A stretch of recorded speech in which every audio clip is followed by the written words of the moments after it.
Assalamualaikum warahmatullahi wabarakatuh. Hai anak-anak, jumpa lagi di mata pelajaran fikih. Hari ini kita akan membahas mengenai baligh. Apa itu baligh? Apakah baligh sama dengan dewasa? Sebelum itu, kita lihat dulu.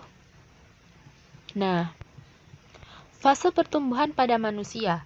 Jadi, selama manusia hidup, manusia mengalami fase pertumbuhan.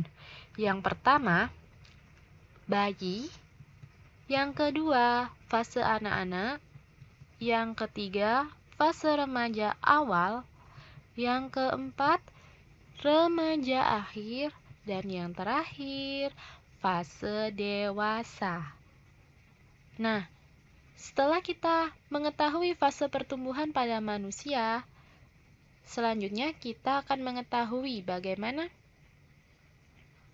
pengertian baligh, kemudian mempersiapkan anak yang sudah akil baligh.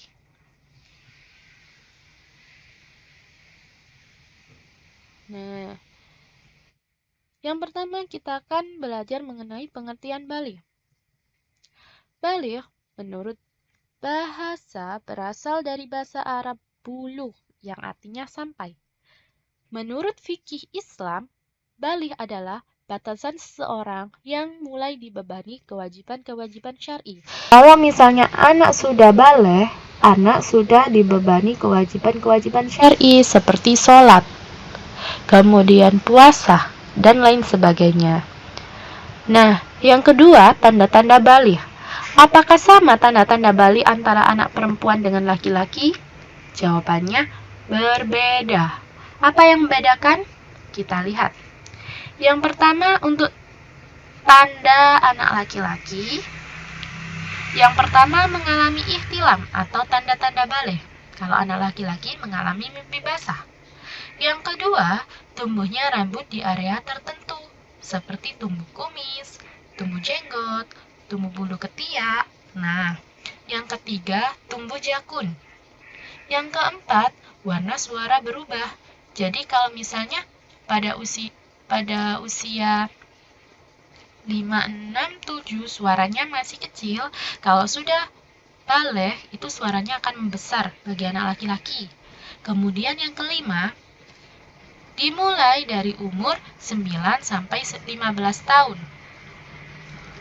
Nah, yang keenam, menurut kalender Hijriah, kalau anak mulai dari umur 9 sampai 15 tahun belum mengalami ikhtilam atau tanda-tanda baligh, berarti anak dikategorikan baligh mulai usia 15 tahun. Itu tanda-tanda baligh bagi anak laki-laki. Kemudian bagi anak perempuan bagaimana? Bagi anak perempuan, yang pertama mengalami ikhtilam. Bedanya kalau ikhtilamnya anak laki-laki itu mimpi basah, kalau perempuan itu haid. Yang kedua sama, dimulai dari umur 9 sampai 15 tahun. Yang ketiga, tumbuhnya rambut di area tertentu seperti bulu ketiak. Yang keempat, sama seperti yang laki-laki tadi, kalau belum mengalami ikhtilam atau tanda-tanda baligh seperti di atas pada usia 9 sampai 15 tahun, berarti anak dikategorikan baligh itu menurut kalender Hijriah dimulai dari usia 15 tahun. Jadi kalau sudah baligh itu dosanya sudah ditanggung sendiri-sendiri. Kalau masih kecil, masih anak-anak, itu dosa ditanggung orang tua. Tapi kalau sudah baligh, dosa kalian, kemudian pahala kalian, itu akan dicatat pada diri kalian sendiri.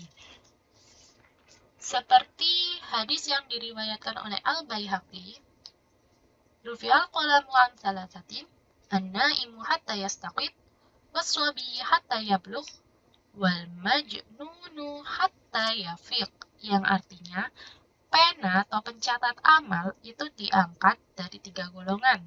Yang pertama, orang tidur hingga bangun. Yang kedua, anak-anak hingga baligh. Dan yang terakhir, orang gila hingga sadar. Kemudian, bagaimana tahapan-tahapan perkembangan anak menurut Islam? Nah, dalam Islam ada tahapan-tahapan perkembangan anak. Yang pertama dimulai atau disebut dengan as-shaghir. Dimulai dari bayi hingga usia 7 tahun. Nah, di tahapan as-shaghir ini, anak masih belum dibebani kewajiban. Belum wajib sholat, belum wajib puasa. Tapi bisa, namun walaupun belum wajib, anak-anak bisa belajar. Bagaimana cara sholat, bagaimana cara puasa. Yang kedua, tamyiz. Tamyiz itu apa sih? Tamyiz itu anak bisa membedakan mana yang baik, mana yang buruk. Nah, itu dalam Islam disebut tamyiz. Dimulai dari usia berapa? Dimulai dari usia 7 tahun hingga dewasa. Pada tahapan ini, anak-anak sudah bisa melaksanakan syariat Islam seperti sholat, puasa, dan lain-lain. Kemudian yang ketiga, baligh. Seperti yang sudah dijelaskan tadi, bagaimana tanda-tanda baligh. Nah, baligh sendiri itu disebut dengan pubertas. Ketika kita sudah mengalami tanda-tanda ihtilam. Nah, di fase baligh ini atau di tahapan baligh ini, anak-anak sudah dibebani tanggung jawabnya sendiri-sendiri. Nah, itu merupakan penjelasan mengenai baligh.